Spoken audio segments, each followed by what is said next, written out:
వర్షాభావ పరిస్థితుల్లో ప్రత్యామ్నాయ పంటల సాగు, పంటల మార్పిడిపై మహబూబాబాద్ జిల్లా వ్యాప్తంగా వ్యవసాయ శాఖ అధికారులు విస్తృతంగా ప్రచారం చేస్తున్నారు.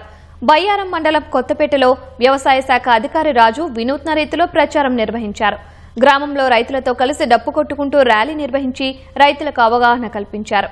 ఎల్నినో కారణంగా తక్కువ నీరు అవసరమయ్యే పంటలు, అపరాలు తదితర పంటలను సాగు చేసుకోవాలని, పంట మార్పిడితోనే నేల సారవంతంగా మారి అధిక దిగుబడులకు సాధ్యమవుతుందని సూచించారు.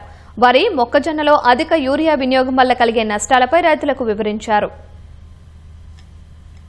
ఎల్నినో ఎఫెక్ట్, ఈ వాతావరణ పరిస్థితులు మారుతున్న వాతావరణంలో మనం తక్కువ నీటితో పండే పంటలను సాగు చేయాలని చెప్పేసి రైతు సోదరులకి ఎక్కువగా మేము అవగాహన కల్పిస్తున్నాము. కలెక్టర్ గారి ఆదేశాల మేరకు ఏంటంటే మన జిల్లాలో ప్రాజెక్టు వైవిధ్యం అని చెప్పేసి ఒక కొత్త ప్రణాళికను మేడం గారు రూపొందించారు. దానిలో భాగంగా ఎప్పుడు వేసే సాంప్రదాయ పంటలే కాకుండా వేరే పంటల వైపు వాణిజ్య పంటలైనటువంటి ఆయిల్ పామ్ గానీ, కూరగాయల సాగు గానీ వీటన్నిటి కూడా వెళ్ళినప్పుడు ఆ యొక్క పంటల సమతుల్యత, పర్యావరణ సమతుల్యత అనేది మనకు ఉంటుంది. రైతు సోదరులు కూడా ఎరువులు నిజంగా వాడినట్లయితే భూసారాన్ని కూడా మంచిగా కాపాడిన వాళ్ళు అవుతారు.